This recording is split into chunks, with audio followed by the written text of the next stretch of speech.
La société de cybersécurité FireEye Incorporated a déclaré que le gouvernement russe a non seulement piraté et divulgué des documents pendant les élections américaines, mais il a également utilisé les médias sociaux comme arme.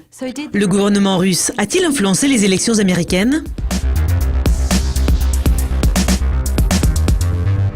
Ayant analysé des milliers de messages, de liens et de documents, la société FireEye, qui traque les pirates russes et chinois pénétrant dans les systèmes américains, a affirmé que les documents volés par les services de renseignement russes ont été rendus publics par des inconnus en ligne et de nombreux faux comptes.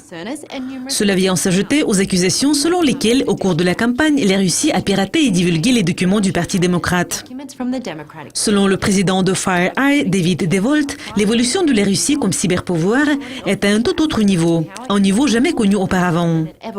Nous avons observé ce que je considère être l'événement le plus important dans l'histoire de la démocratie américaine en termes de la campagne russe.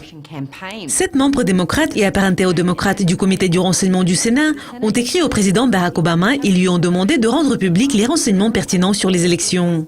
Dans la lettre, il déclare « Nous pensons qu'il existe des informations supplémentaires concernant le gouvernement russe et les élections américaines. Ces données devraient être rendues publiques.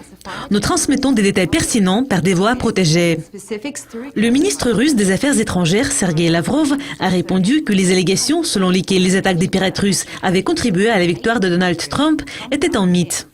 Il est symptomatique que les auteurs de ces insinuations, qui ont renforcé une hystérie russophobe aux États-Unis à la veille du vote, jouent actuellement à la maman. Aucune preuve promise de l'ingérence dans le processus électoral n'a été présentée ni aux Américains ni au public international.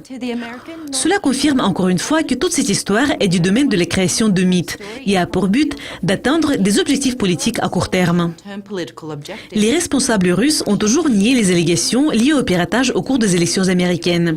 Ils ont déclaré qu'ils ne fournissaient pas de soutien aux groupes qui le faisaient en leur nom. Cela conclut la revue de presse d'aujourd'hui. Je m'appelle Céleste Skinner. Restez à l'écoute de Dukascopy TV pour découvrir plus de nouvelles sur les marchés FX. Au revoir.